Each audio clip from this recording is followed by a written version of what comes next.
So with that, I will go ahead and introduce our first speaker for tonight. Rebecca Vittetoe she is an ISU Extension field agronomist serving 10 counties in east central Iowa. She grew up on a farm in northwest Iowa, which is where she developed a passion for agronomy. She has her BS and MS in agronomy, both from Iowa State, and she currently lives in Washington, Iowa with her husband, their 2 children, and they also farm with her husband's family along with custom feeding hogs. Rebecca has been involved with several annual forage and cover crops, and she has been working with grazing cover crop projects, working closely with several of the ISU Extension beef specialists, research farm staff, and other extension field agronomists. Rebecca is going to be talking to us tonight about considerations with cover crops as a forage source. And Rebecca, go ahead and take it away. Sounds good. Thanks for having me. I'm happy to be here and help answer any questions folks have on more on the agronomic side of utilizing cover crops as a forage source. So we'll get started here. So when I talk about thinking about maybe using cover crops, and maybe some of you already are using cover crops potentially, but if you're totally new to using cover crops, I always recommend that we want to start out small. I'd rather have you try things on a few acres and figure out what you're doing before doing it on all of your acres, and then having a really big learning experience. We also want to look for easy entry points. So this would be things like, after corn silage, since we're getting that off early, we can get that cover crop established a lot earlier. Prevent plant in those really wet years, which that's not this year, or other places. We also want to be flexible. Cover crops, they can work really well as a forage source, but every year is a little bit different. We never quite know what Mother Nature is going to throw at us, and that has a really big impact on how cover crops work one year compared to the next, or what we might do to be successful with cover crops one year compared to the next. So I always tell folks we want to have a plan A and a plan B and a plan C. Hopefully we don't need all those different plans, but it's good to make sure that we've got backup plans, especially when we're thinking about it as a forage source, because I don't want somebody to run short on forage. So just some quick kind of overview things before we open it up for more questions, but just some agronomic considerations with cover crops. So the first is going to be our species selection. So what cover crop species are we going to plant? And that comes back down to, what are your ultimate goals with the cover crop? Do you want something that's going to overwinter and have potentially as a forage source in the spring or be there in the spring? How are you going to plant it? How are you going to terminate it? And then, how does it fit into whatever cropping rotation you have? But that might potentially impact what species you may decide to plant. So kind of just a quick overview of some of the cover crop species that we could use. We kind of break them down into kind of 4 big different groups. We've got our grasses, which are probably going to be our most common cover crops that we would grow. So this would be things like oats, cereal rye, triticale, wheat. Cereal rye and oats are probably the 2 most common ones that we see, but I do see folks using triticale or wheat as well. Barley would be another one. There's also legumes that we can use as a cover crop, or we might do a mix with other cover crop species. So this would be things like hairy vetch, crimson clover, Austrian winter pea. There's others, but those are just some of the ones. In Iowa, we do see some legumes used, but I would say less compared to some of our other cover crop species. And some of that just comes down to the cost of those species. And also, by the time we get them seeded, really seeing that benefit with the legumes and being able to fix nitrogen. There's also brassicas that we can use. So this would be things like our turnips, radish seed, radishes and rapeseed. And oftentimes with like our brassicas, we'll see those mixed in with a grass. Other non-legume broadleaves would be things like buckwheat or flax. As I mentioned too, we can have combinations of those different species. If you're just starting out, I typically recommend starting out with one species first, figuring out how that one species works, and then maybe experimenting with different mixes. A really good resource if you want to, look at more into different cover crop species is the Midwest Cover Crop Council does have a cover crop tool or decision tool that you can put in your state, which county you are in the state, what type of soil do you have? Is it, well drained, poorly drained? And then also what type of cropping system do you have? And that can help you maybe narrow down what might be a good species depending upon your goals. Some other agronomic considerations would be, how are we going to seed that cover crop? And that might also impact, what species we select. So the common ways we see that would be aerial, drill, broadcast, or interseeding. And there's pros and cons to each method. Aerially seeding, I can get it on a lot earlier, which gets me established earlier. But a downfall is if it's dry, it might not take very well. It can be a little bit more patchy. And so there's some trade-offs there. Whereas with, if I drill it, I'm going to get more of a consistent stand, but I have to wait until after I get whatever is out there in the field off. So we just have to be flexible and understand that weather is going to play a role with how well things get established. Another thing I want to mention, especially since this is a dairy webinar, are herbicide considerations. And this is one that I don't know if folks necessarily think about, but this could also have a big impact on what species we might want to plant. So our herbicide labels in particular, but for spraying a fungicide or other pesticides out there in the field, I would want to double check those labels as well. But our labels will have restrictions on them, either for crop rotation restrictions, so what we can plant back there, or how long we have to wait from when we sprayed that product to when we can plant a certain crop back. They might also have grazing restrictions as well. So we want to double check. Unfortunately, when a lot of those herbicide labels were developed, they were not developed with cover crops in mind. And they might not list some of our cover crop species specifically on the label. So we just want to be careful, and we don't want, any potential residues to end up in the milk from our dairy animals. So a really good resource if you want to look up herbicide labels to see, if that label is good to go. To look up any label is cdms.net. And we just want to check for either any crop rotation restrictions or grazing or forage restrictions. Iowa State also has a good resource. It's Crop 3082, and it doesn't list every single cover crop species or every single herbicide, but it does list ones that would be allowed, and if it's okay. And we focus more on the grass species since those tend to be a little bit more flexible compared to some of our brassicas, or other cover crop species. But that is something to definitely consider. Just some other things on the agronomy side, and they might tie into our species selection, is when do we want to utilize it as a forage source? Are we going to graze it? Are we going to mechanically harvest it? And then if we are going to graze it, we need to think about water and fencing and, the terrain. If we have to worry about mud potentially, that's more of a spring issue, and different things there. I know our beef specialists always like to recommend having kind of a feed cushion, just because cover crops can be a good forage source, and some years they work really well, but some years they don't. And so we don't want to be scrambling to find some feed. Some other things, and I'm going to be more generic here, and I will let the livestock specialist talk more on the quality side of things.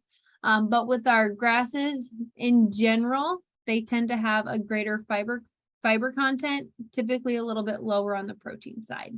Whereas like our legumes and our brassicas tend to have a higher protein content, and they are fairly highly digestible.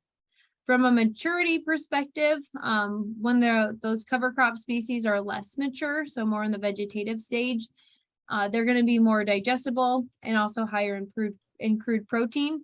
Whereas when we reach the reproductive stages, that's when we start to see a decrease in the digestibility and their crude protein levels. Just some other things I want to point out too is we can have some grazing issues or potentially forage issues with some of our cover crop species. So just some health things to think about. So one is the moisture content of our cover crop species. They are really high in moisture content. And so, sometimes, especially for grazing, the livestock can eat and eat and eat, but they physically cannot consume enough just because they're so high in moisture content. So brassicas are about 90% water. Our cereal grains are about 60 to 65% moisture at the boot stage. And just as a comparison, corn stalks are about 8 to 10% moisture. So very high in moisture content. And so I know on the beef side of things, when we've done some of our grazing cover crop projects, is we found we just have to put some dry hay out there just so they can get some dry material because they physically cannot eat enough. It's really good stuff for them to eat, but it's just high in moisture. Another concern that we need to think about is sulfur toxicity, particularly with some of our brassicas. And also if we're going to be feeding other high sulfur feed stuff. So that's just something to consider. And it's one that we can do a forage test on to know if it's a concern, and we can manage if it is. The other one is nitrate toxicity.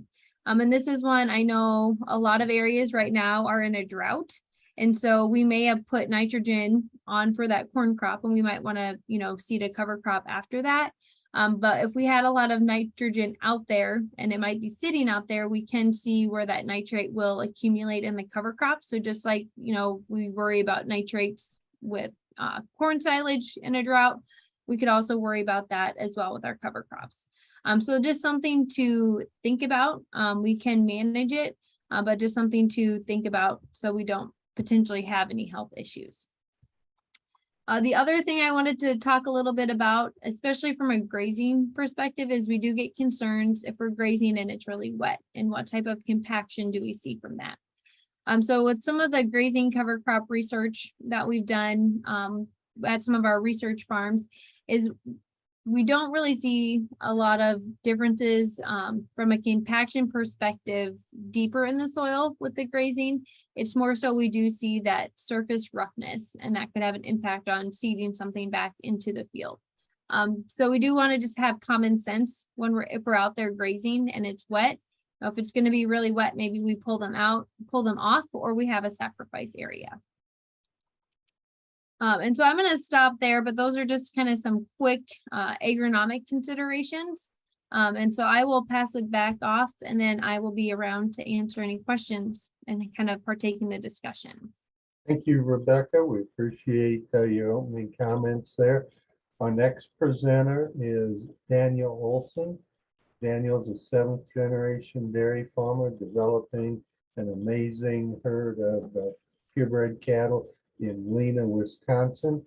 He is also the owner of Forage Innovations, a forage consulting business that works with over 800,000 cows in 26 states. As you listen to him speak today, you will appreciate the enjoyment he gets from developing innovative solutions that help dairy producers. Daniel, the podium's yours. Okay. Hey, thanks, Fred. And really appreciate this opportunity. It's always fun having an opportunity to talk forages. It's something that I really enjoy. So I've been involved, of course, on the dairy farm my whole life in forages, but been involved specifically in research and developing systems and working for going on almost 20 years now with plots and different species and things. So we're doing hundreds of different things every year in different locations around the country. And cover crops or alternative forages, we would say. So things that are outside of the corn, silage, and alfalfa realm are things that I really enjoy. I really think there's a place for them. So I come at it maybe from a little different perspective. Pretty well everything I do, I start with the nutrition side of it and work back. And that's primarily because I work with dairy farms. I have a handful of beef farms that have done workforce, especially larger, or dairies that also have feedlots, but largely are working with dairy farms. And so when we're pushing these really high forage diets, we have to hit our quality goals to be able to utilize them. One of the first times I got invited to go to Arizona to work at a farm out there, the dairy had grown 2,000 acres of sorghum to try for the first time. And whoever they had bought the seed from had sold them a non-BMR variety, and they grew it and it looked great, and they harvested it, and they had 40,000 tons on a pile, and their nutritionist wouldn't let them feed it. And that's the thing that can happen with cover crops as well, if we're not careful, that we're going to end up with something that doesn't fit our nutrition goals. So we want to talk about that some tonight. So what are our quality forage goals? That's really one of the first things. So what are we, if you're growing these cover crops for forage, what are you going to be feeding them to?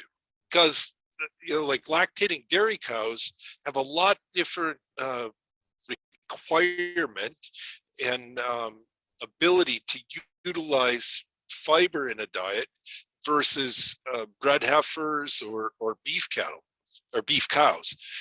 And so that's going to impact both the species that we're planting, maybe the varieties that we're planting, and also the management of what we're going to do and how much risk you want to take.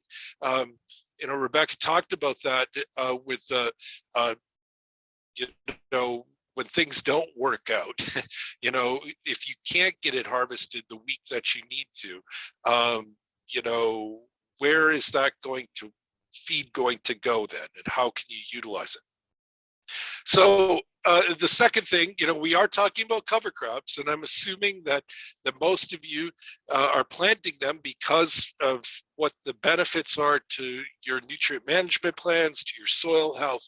And I just like looking at cover crops in a spectrum from nutrient stabilization to nutrient mobilization. And from a nutrition standpoint, we can see those things are going to be on this spectrum based on the amount of fiber that they have. And we're talking about fiber to or carbon to nitrogen ratios. Carbon is largely the fiber. And so when we think of mobilization, we're thinking of species that have small amounts of fiber. And once again, I talked about that, about like brassicas not having much fiber. And those would be on the far edge of nutrient mobilization. So things like, or like tillage radishes, rape, kale, some of those things that can cycle nutrients very fast, can speed up the mobilization, but they're not going to do much for stabilization. And then legumes would be next. Kind of in the middle might be something like an annual ryegrass, and then moving over to small grains. And then on the far edge of that stabilization, something like sunflowers, sun hemp, that have high amounts of undigestible fiber, but they're great for stabilizing nutrients. And so we look at stabilization as long-term investments in the soil, organic matter, water holding capacity, those kind of things, where mobilization will give you quick yields the next year. And so that's a decision you have to make. Are you in a position to make these long-term investments, or do you need to cash flow this year?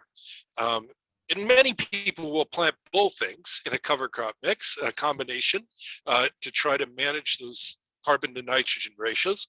But you don't have to. You don't have to. Okay, and when is it going to get planted? And that's always the big question. And one of the reasons why cereal rye has been so popular is especially in the upper Midwest, we run out of time to grow a lot of other things after grain crops. If we're going to grow warm season crops like BMR sorghum sudan or BMR millet, those things, soybeans, cowpeas, we need to have like 60 days of growth to really, before your first frost or and to really get enough forage there to be worth the investment in the seed and the establishment costs. You can plant them later and still get some cover crop benefits, but if you really want to get a full forage crop of 2 or 3 tons of dry matter, we want 60 plus days.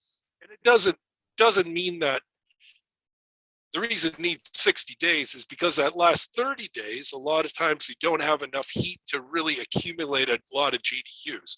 And so, they might grow great through August, and then we get in past Labor Day and we start cooling off and getting cooler nights, and warm seasons just don't have enough GDU accumulation. So that's why we need that. If we're growing small grains for fall harvest, my target is about 45 days. And so when we're talking about oats, or other small grains that barley, things like that, about 45 days before your first killing frost. And so if that date is October 5th, we're looking at a August 20th planting day.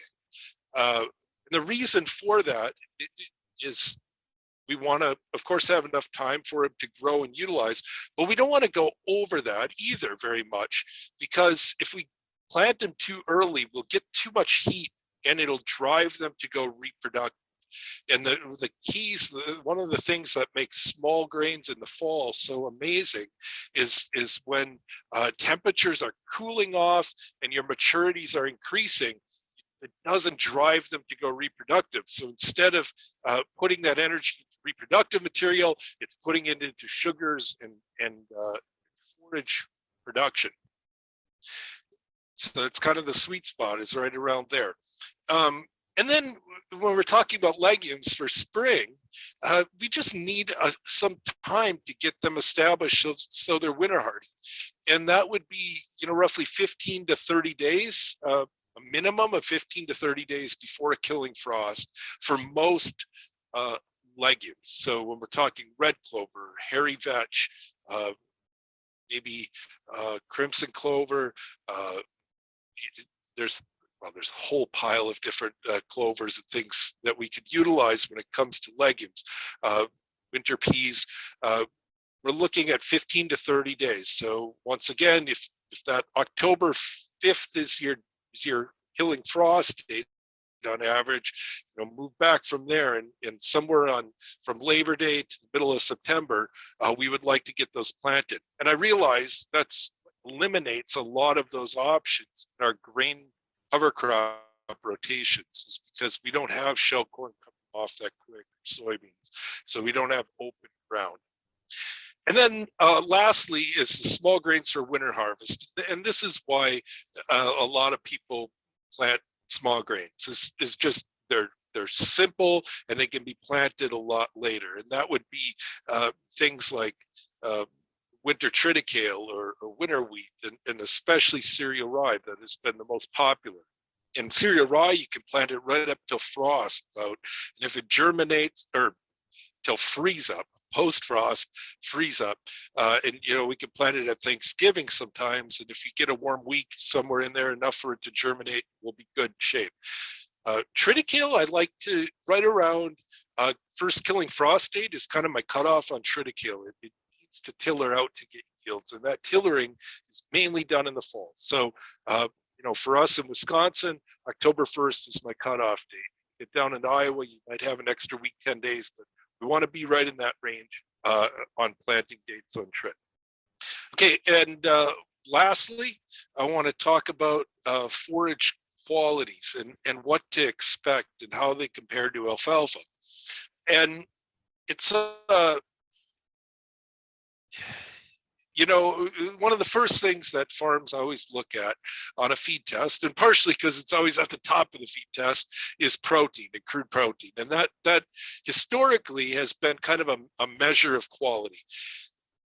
The more we understand rations and nutrition, protein is one of the easiest things to bring into a diet and manipulate through either byproducts or whatever. Fiber is much more difficult to source high quality fiber sources and to manage our rations or balance our rations around poor quality fiber.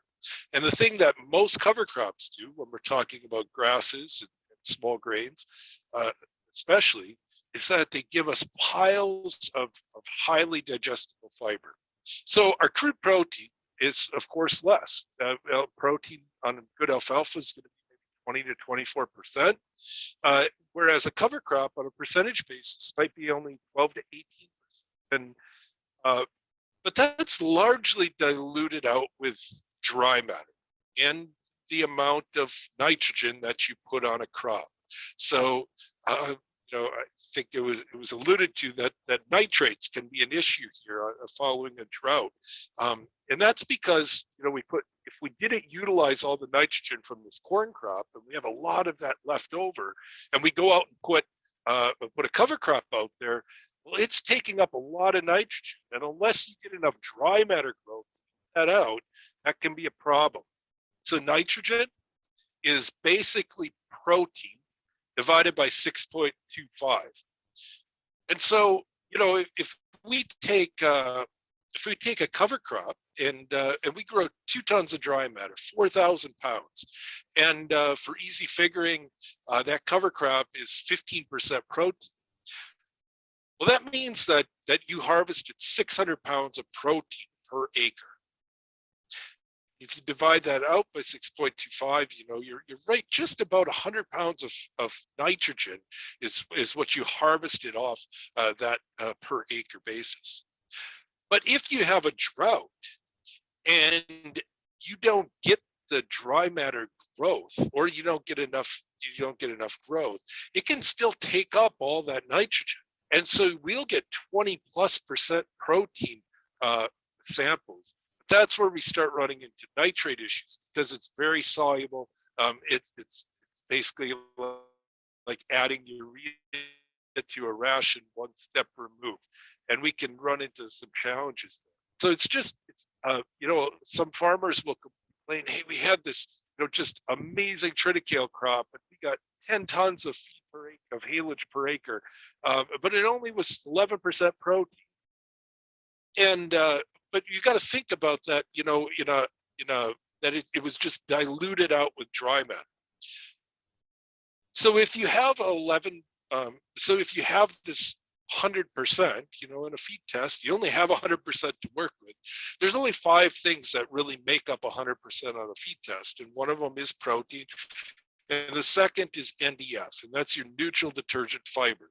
Now, there's lots of fiber breakdowns on a feed test that can be kind of complicated, but the main thing to look at is how much fiber you have, and then how digestible that fiber is. And that's basically what they're telling us. And so where normal alfalfa might be 36 to 45% fiber, cover crops are going to be a lot higher than that, 50, 60%. And if you let them go out to heading, they can even run higher than that. Digestibility of that fiber is much higher, and it's not uncommon to see 65, 70% digestibility. So when you look at that number, like an NDFD 30, what that is saying is how much of that NDF is digestible in hours in rumen fluid. And so if you want to see how much actual digestible fiber a sample has, you need to do a little math, and that is taking that NDF and multiplying it by the percentage of NDFD 30. So if you have a cover crop sample that's 60% fiber and it's 60% digestible, that means that 36% of every pound of dry matter of that cover crop that you're feeding is digestible fiber. And that's an important number because that number, their digestible fiber, is virtually the same amount of energy as starch does. So we think about feeding, trying to replace shell corn or expensive starch sources in a diet. Digestible fiber is one of the things that can help us get there. versus this alfalfa sample that might be 40% NDF with a 40% NDFD. It only has, if you take 40% times 40%, you only have 16% digestible fiber there.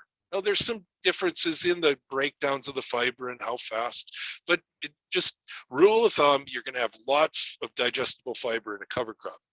Now, the main challenge with fiber, though, and why it's been looked at negatively, is that undigestible fiber will limit production. It'll limit growth in beef cattle. It'll eliminate, it'll lower milk production in dairy cattle. And so we have to manage the undigestible portion.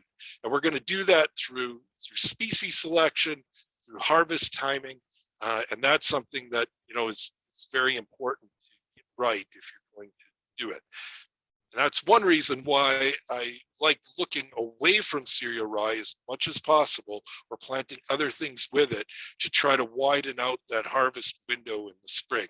The cereal rye has a very, very narrow harvest window to make it right. And I like to joke that it's about 15 minutes wide or so.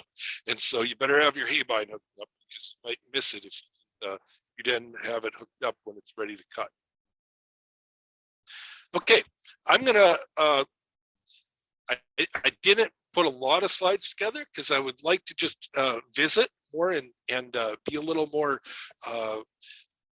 open with that if we could. And if you have anything that you need me to, I'll be glad to go and find a slide in one of my presentations here and go from there.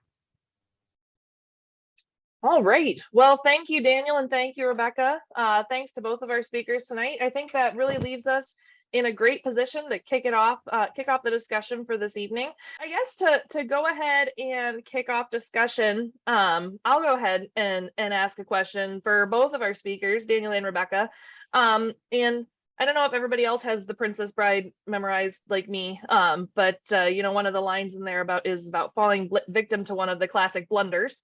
And so I'd like to know, either of you, what are the classic blunders when it comes to starting off with cover crops? Cover crops for conservation or soil health purposes, but also cover crops for feeding. Where are some common areas that you see people make mistakes or trip up when they're starting to utilize more cover crops in their forage systems?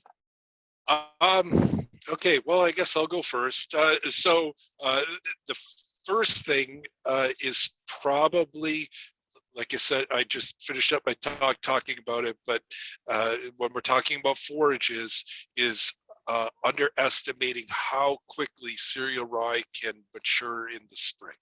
And you have, especially if you bite off a lot, you have a lot of acres, and you have a custom harvester coming in, you don't get them scheduled properly, you don't have enough equipment to handle the acres that you need to handle in that short period of time.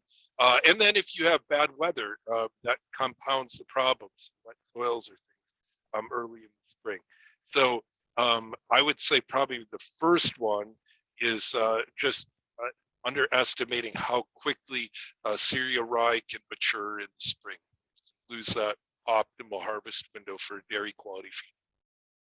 I guess one that I think of is just not thinking about the role Mother Nature plays. And 1 year something works really, really good, and then the next, just because we have a totally different growing season, something, it might not work the same. And so just not being prepared for just the inconsistencies that we can see from 1 year to the next. I think of 2017 when we grazed our cover crops in our grazing cover crop study. It worked out awesome. We had over a month and a half of grazing. It was wonderful. And then the next year we maybe had a week of grazing just because of the growing conditions that we had. So just I think that's the big one, just how much it can vary from 1 year to the next, and not accounting for that. Well, if it doesn't work, the thing to do is first of all, always blame your extension agent, and then you can move on down the line. But always start with blaming the extension agent. I thought people started with blaming the nutritionist. This is new information to me. Yeah, well, that's what they come on here for, learn new things.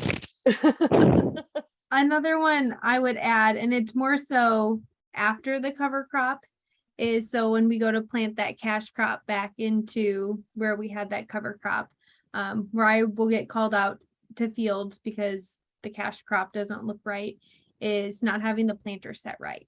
And so just because we're planting into different residue than maybe what we're used to. And so just getting out and making sure that that planter is set right. So if we we harvest rye and then we want to plant corn back there for silage, making sure that that planter is set right. We've got a question that's come in from the audience concerning interseeding cover crop with corn silage. For example, does a cover crop take nutrients such as nitrogen from the corn grain crop or corn silage crop?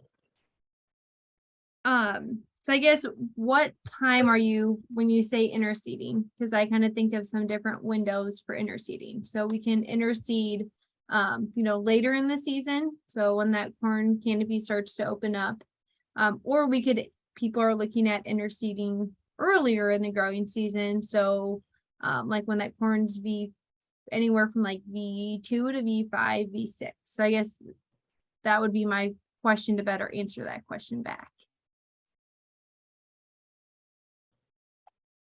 Yeah, and that's, so nutrients are just, the percentage times the dry matter, really. I mean, that's all it is. So the more growth you have, the more nutrients it's going to take up.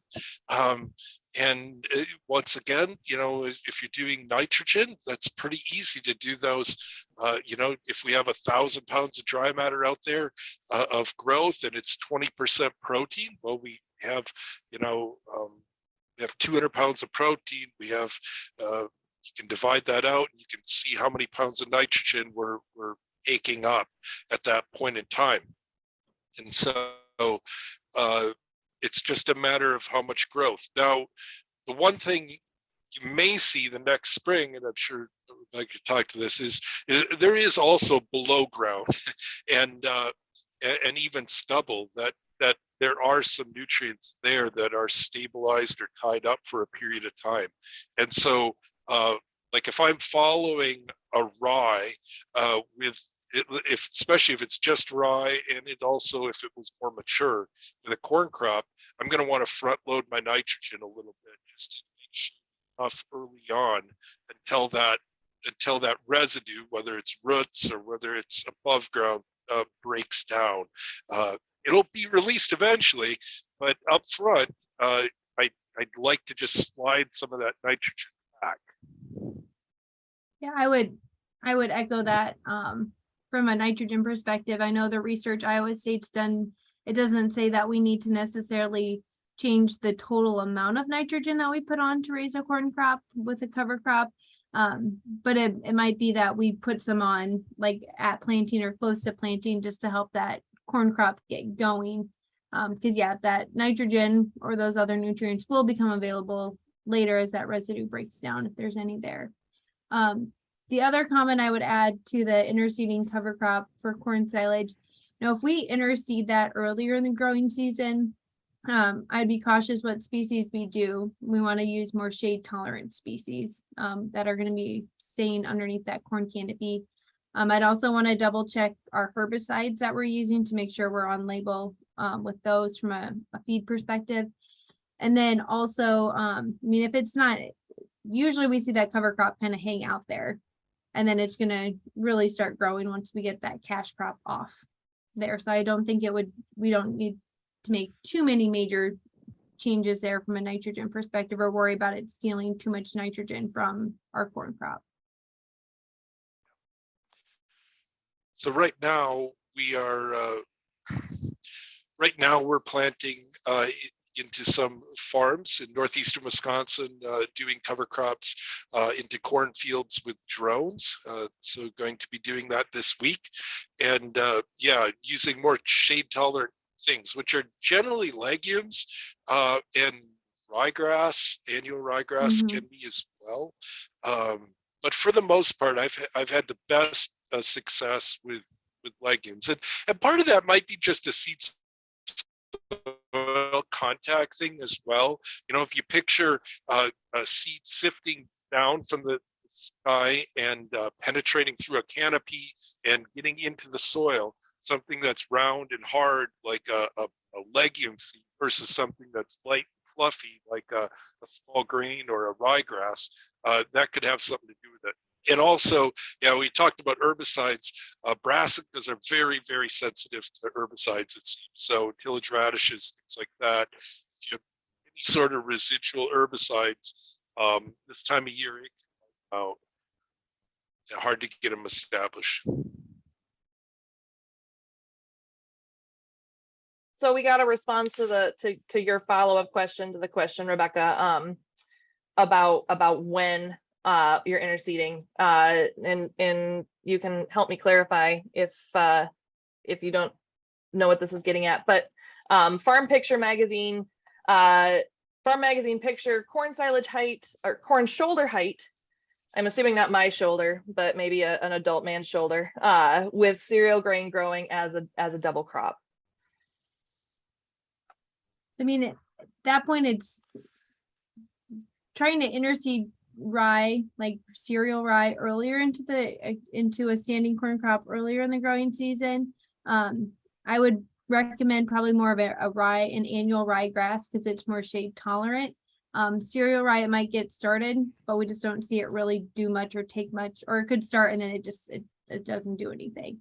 So I'm guessing, later in the season, like this time of year, as that corn canopy starts to open up, we see those corn plants drying down, interseeding, whether it's with a drone or, like a Hagee Highboy or an aerial application with an airplane. That's a common thing to do to try and get that cover crop, rye cover crop going earlier. So, and I wouldn't worry too much about it taking too much nitrogen away from the corn. One thing I would say is that if you're going to grow triticale, triticale needs to be drilled. It needs to be drilled for winter hardiness. It'll germinate, it'll look good in the fall on surface type applications, but it needs to be drilled. And I like it like 1.25 inches. Get that growing point down. If you have an open winter, you have cold, you have ice, triticale will winter kill. If it's not planted deep enough. And so just surface applying it, flying it on, broadcasting it, it's not good enough. It's drilled. Cereal rye, you throw that in your gravel driveway, it'll come up, but not triticale. So something, I probably mentioned this just because it's, if any of you have seen me and my stuff, something I really like and I'm excited about is cocktail mixes. And I like growing them full season cocktail mixes in between years of corn. And so, understanding that first year corn is the most profitable, productive crop we can grow on almost any farm in the country. Yields on average are 15% higher than corn on corn systems. We have less herbicide issues, we have less trait cost, we have less insect pressure. It's just all these things, generally speaking, get easier on first year corn. Besides, the fixed costs are spread out over more bushels. And so the challenge is like, how do you get more acres of first year corn? And if you have dairy cattle or enough cattle to feed it to, I really like this idea of planting these full season cover crop mixes, cocktail mixes in years of corn.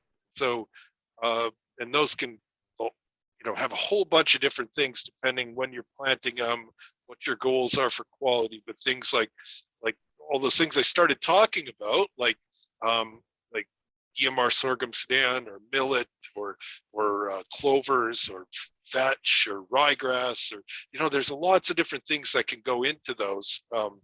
But the neat thing is it sets you up for success the next year, and we can pretty much break noxious weed cycles. We can break insect cycles depending on what our breakdown is, and you know, and dramatically lower the cost to grow a bushel of corn. Now that's assuming you have cattle to feed these too, but there's certainly an opportunity. And I think if we really are serious about including cover crops in rotations, especially if we're just growing grain on those acres, we need to think about maybe taking some of those acres and actually growing more full season crops in between. So for instance, this year, last year, I grew a cover crop mix that was, it started off with peas, oats, Italian ryegrass, red clover, berseem clover, hairy vetch, and a hybrid brassica, just a little bit. And we took 4 cuttings off of that last year. And this spring, I had red clover and hairy vetch and berseem clover that was about, you know, just a thick mat of that out there. And so we went in, we no-tilled corn into that when it was, the clover was about 12 inches high or so. And I went back out a week later. I was gonna spray it, and I kind of forgot about it. And the corn was already spiking, and the clover was like knee high. It was like too much clover, and I was like, whoa! I'm not sure if I can even, you know, if it's going to start shading my corn out, if it'll die quick enough. So we actually went out and harvested it then, and made baleage off of it with spiking corn underneath it. And then we went out a week or 10 days later and sprayed off the clover, and all I used was like a quart of Roundup. The idea was to just make it, I actually didn't want to kill it. I just wanted to like set it back. And I thought, well, maybe we could get in a system where we could be, I mean, just if you could make it work, think about planting corn every year into a perennial clover stand, where every year you're planting corn into it, you're spraying it so it dies back dramatically, then it kind of recovers through the year, and the next year you turn around and you no-till corn right back into it. So I think in the end I pretty well fried it, so we'll see how much of it comes back in the spring. But we're growing first year corn with almost no fertility added, and it looks pretty good. And but this was a tremendous clover stand, and hairy vetch and other legumes. Rebecca, any comments about cocktail mixes? We have a question in the chat about after silage comes off, going to plant triticale for spring forage. Are there other species that could be mixed in with triticale to help with ground condition the following spring, to help mellow ground out, to no-till corn the following spring? So we have a specific question, but in general, Rebecca, did you also have anything to add to the discussion about cocktails? Yeah, so probably the biggest challenge I have with cocktails is going back to what herbicides were on the field or applied to the field the year before, and legally staying on with those herbicide labels to be able to plant something else. So I mean, like brassicas would work really well to help with the, you know, mellow the ground. But one of the issues we have with some of our herbicide products are, can we legally plant brassicas? It doesn't necessarily mean that we would have issues. It's just, it's not on the label and we have to follow those herbicide labels. So that's, from an agronomy perspective, that's the issue I run into with trying to do some of those cocktail mixes and use them from a forage perspective. So just double checking those to make sure that we're on label and doing that. Are you, Rebecca, are you concerned about, is it that it would kill them, or is it actually not legal? So more so that it's not legal per the herbicide label, that we're using it as a forage source. And then also I'm probably more cautious on the dairy side, just because I don't want any residues to potentially show up in the milk. Whereas, you know, on the beef cattle side, I don't worry about it quite as much. But on the dairy side, it's something I just want to caution people on. Okay. So like what I'll do, like following corn in the fall, if we get corn silage off soon enough, like there's some guys in Iowa that's going to be chopping in the next, what, 10 days maybe. Mhm. It's starting.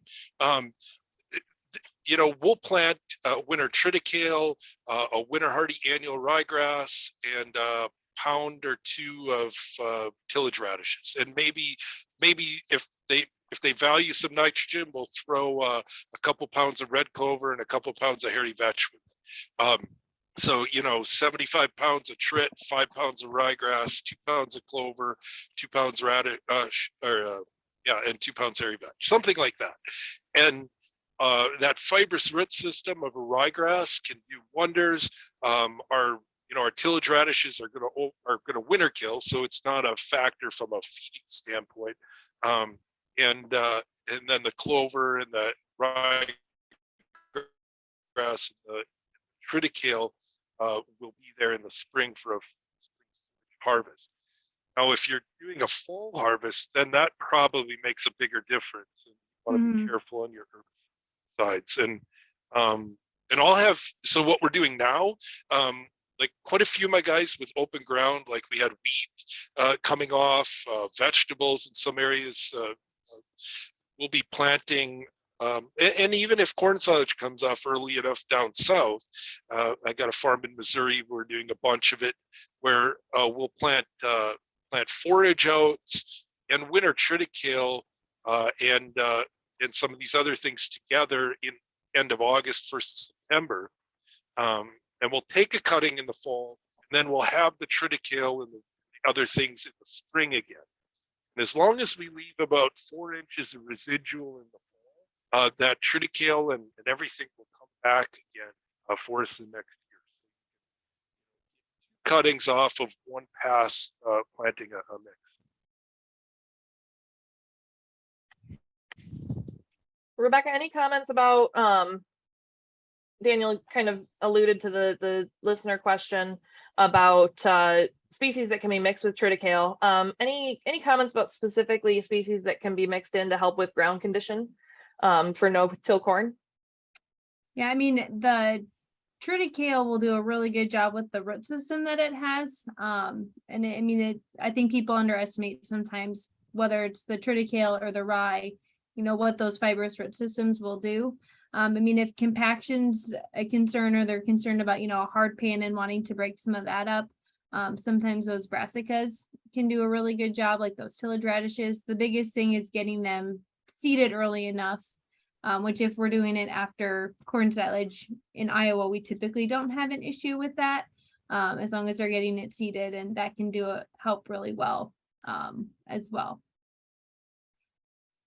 So a question, and both of you could answer this potentially. What are some differences that we might see if we're looking for cover crops as a feed? And Rebecca did a great job talking about grazing, and Daniel's talked a little about grazing as well as some stored forages. But if we're actually going to be storing and harvesting our cover crop forages as a silage versus grazing, are there different considerations that we need to have when choosing the varieties, as well as managing and growing those different varieties? So some comments that I'll make, and I'll let Daniel add some additional ones there too. So when I think about, different, especially grasses that we might plant that we want to then harvest in the spring as a forage. So I'm thinking more so like chopping it for silage. Some of it depends a little bit on how soon do you want it, and when are we going to reach that stage to when we would want to chop it for silage. So typically, I get a lot of questions about like rye, triticale, and wheat, and which one's going to be the best there. Any of them work really well. Typically your cereal rye will be ready to chop before your triticale. It's usually about a week to 2 weeks here in Iowa before it's ready, depending upon the spring. Then you're going to have your triticale. So you're looking at about a week to 2 weeks after that rye. And usually that rye, it depends upon the year, but usually it's the middle of May here in Iowa when I see it ready. And then your wheat's going to probably be 2 or 3 weeks after your rye. So it kind of depends a little bit on what is your system looking like and what are you going to want to plant back after you harvest it, as far as, which species might you want to plant, but any of them can work. So it just kind of depends upon what you're going to plant back and how soon do you want to plant it back. The other comment I would add on the agronomy side is, if we're chopping corn silage and we're taking the corn silage off, and then we're also chopping and taking the cover crop off, is thinking about how much P and K are we removing with those cover crops in that corn silage, and how much should we be putting back on that field to help continue those crops growing in future years, especially potassium. We take a lot of potassium off when we harvest those forages like that. Whereas, if we're grazing it, I don't worry about that because they're putting the manure back out there. And so those nutrients are getting cycled, but when we're harvesting, that is something to consider. And it depends to what your soil fertility levels are too. So yeah, for grazing considerations, what a lot of farms will do is they'll plant the cover crop in the fall. They'll graze beef cattle or something on it over winter, maybe with corn stalks or something, and then maybe in the spring graze it or whatever, or harvest it. But it's pretty typical to graze beef cattle on cover crops over winter to extend that fall out. And the main issue with that, when it's small grains especially, is that you leave some residual. I see some of these, triticale fields or whatever, and they just, they graze it to the ground, and they're just overstocking. They're feeding round bales or whatever with the beef cattle, and there's no residual. And it's really important to leave about 4 inches of above ground growth on especially trid or wheat, and to some extent rye. If you raise into that, you may not kill it, but you'll dramatically reduce yields in the spring. And that little bit that they took in the fall, it's not worth what you gave up in the spring growth. So just something to keep in mind. The other thing is, if you are grazing warm seasons in the fall, especially sorghum or sorghum Sudan or Sudan grass, prussic acid is a real issue. And prussic acid is some compounds that are in the cell wall, and when it freezes, those compounds leak out, and they create prussic acid, which is a gas. And volatilizes. It's basically cyanide, and it'll kill cattle. Not very often, but it happens. And I've had 2 times in the years I've been working in the forage industry that my clients have lost cattle to prussic acid. Both of them were grazing situations on mornings after frost, and one was a farm that was grazing some river bottom, didn't realize it had froze down there during the night. It hadn't froze up by the buildings, but it had froze down there. He turned the cattle out there, and he lost a half a dozen cattle that morning. The other one was heifers that were on a dry lot, actually, and they put them into a new dry lot, but they were sharing the fence with a sorghum Sudan, and it froze that night, and they just were grazing under the fence enough that a number of them died. So it can happen. It's only right after a frost, from a week to 10 days or whatever that period of time is. It might only be a day, but it's something to just be mindful of. Now, if you're harvesting it, it doesn't matter as long as you let it sit there long enough before you feed it. It's just a time factor from when it freezes to when you feed it. But in a grazing situation, of course, it could be that next morning, and that's the problem. The other comment I'll add with prussic acid is we usually think of prussic acid with fall and a frost. But if we're grazing some warm season annuals like this time of year and we're in a drought situation, prussic acid could also potentially be a concern in drought conditions as well. So just something to be aware of. Daniel, one of your opening statements was about the goals you have. So a dairyman who wants to put forage into his system for the milking herd. This is going to sound parochial, but are you looking at pounds of milk per acre or pounds of feed? How do you help meet that goal? So a lot of it has to do with what kind of inclusion rates you're going to be feeding. How much of it do you need to feed? So a dairy ration has, a dairy cow has a finite amount of undigestible fiber that you can feed. And that is, if we're talking about UNDF 240s or something like that, it's maybe 5 pounds of, it'd be less than that, 3 pounds or so of undigestible fiber, or UNDF 240. And so you only have so much undigestible fiber you could feed. So if you're a farm in California that's feeding a 35% forage diet and a lot of byproducts and things, then you really value fiber, especially physical fiber that a forage like sorghum sudan or triticale can provide. And so farms in California might chop no stage triticale and feed it in lactating diets, but because we're only feeding 3.5 pounds of dry matter, it's a really good fit in a low forage diet. But if you're in the upper Midwest and you're wanting to push the limits of forage inclusion in the diet and replace concentrate, and feed a 65 or 70% forage diet, well, then the amount of fiber that you can handle becomes a lot less. And so the species that we're going to plant and the management, the harvest management gets a lot more intense and limited when we want to feed a lot of that forage. So strictly BMRs on warm season crops like millet or sorghum sudan, and probably shying away from cereal rye just because it's really hard to get it right in the spring, and going to stuff that has slower maturity like triticale or ryegrass. And those would be things that we would look at as we move into more dairy rations. But the first question is really, how much fiber are you going to feed, or how much forage are you going to feed? And then that'll help to make those decisions about what species and what kind of management you're going to want to surround that with, because there's a minimum and a maximum amount of fiber that you need in a ration.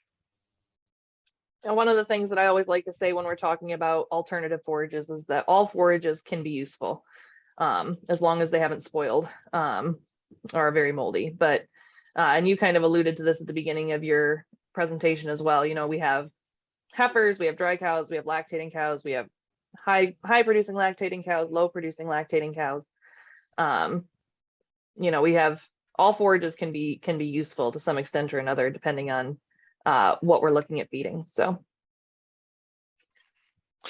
yeah, this farm in Arizona that I talked about starting with, that they had 40,000 tons of a product that had a lot of fiber, but the quality of the fiber was really poor. So a non-BMR forage sorghum, and so the nutritionist was at somewhere around a pound and a half of dry matter inclusion in the ration.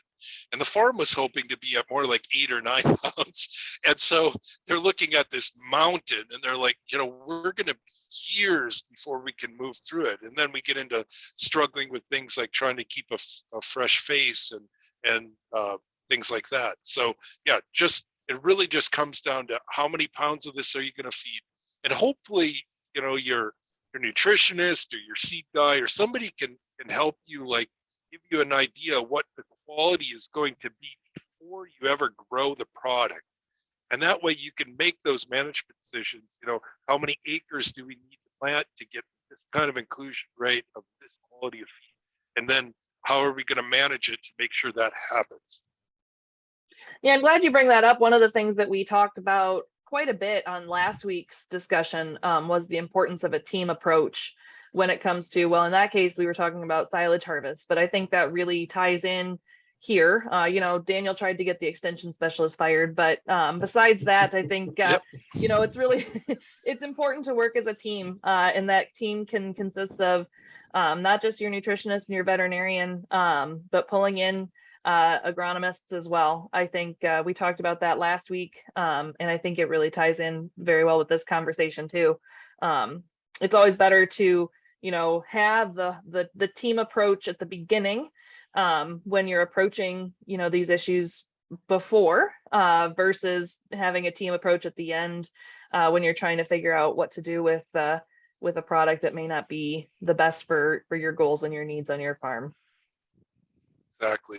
Yeah, when I started Forage Innovations, that was the whole goal behind it, was to kind of sit in the middle between the agronomist and the nutritionist and be able to kind of pull that together, because so often nutritionists get really frustrated because basically the farmer makes this whole pile of feed and says, hey, go for it, now it's your job to make milk out of it, or sometimes the agronomist isn't included in, and the farm trying to grow fourth year BMR corn on corn, and it's important to get everybody together, get them all at the table, and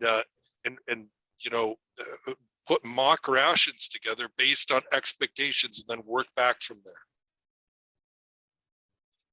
Well, we're rounding out right now, a little past 8 o'clock. So maybe we can end with some last thoughts from both of our speakers. Where's the best place, if we have people who are listening who are maybe just interested in starting to do cover crops, either for conservation purposes or for feed purposes, where's the best place for them to start? I mean, if you're totally new and you want to start out, I'd look for easy entry points on like where to, test it and try different things, or maybe you've tried cover crops and you want to try something different, like a different mix or something. Look for those easy entry points, like after corn silage, or if you're looking at, a different type of rotation, besides, just corn, where we're going to get in earlier. Those are easy points. I always recommend starting off small. It's a lot easier to have an oops with 10 acres than it is to have an oops with, 100 or even 1,000 acres. And just, try to figure out what works best, and don't be afraid to play around. Every year is a little bit different. So just because something didn't work one year, I wouldn't say that it would never work. We might need to make some, changes and try something different, or try it again the next year. And just be flexible, and yeah. Yeah, I would say, of course, local advice is the more local you can get, the better. So, something that's working for your neighbor, talk to your extension agent and get them involved, or whatever. But certainly on a local level, that's the best.